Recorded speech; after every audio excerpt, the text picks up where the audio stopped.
Welcome as we learn about crochet.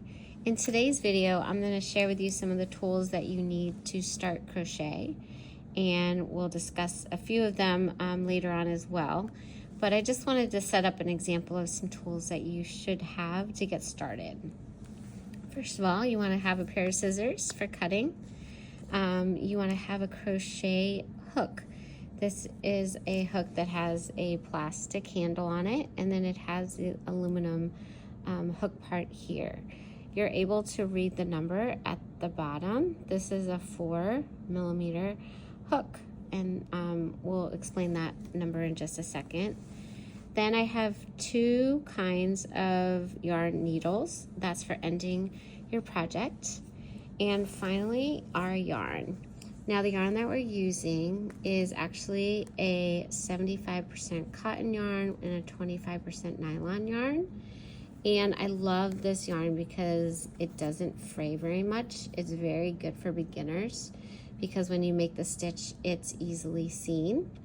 This one's 50 grams of yarn. It just is the amount that you have in here, and it also says it has 60 yards of yarn.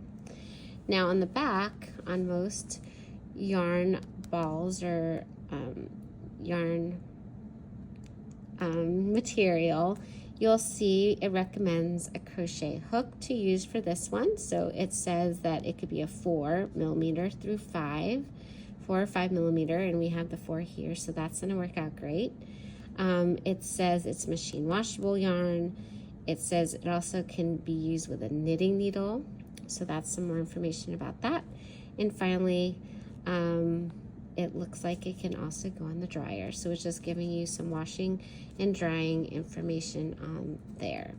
Now, the difference is another kind of yarn that you could use if you wanted to is something that is still as thick.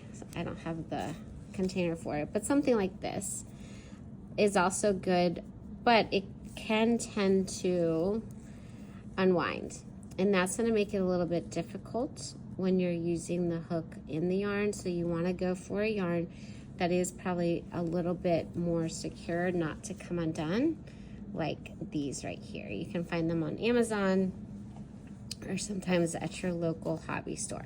All right, let's get to crocheting.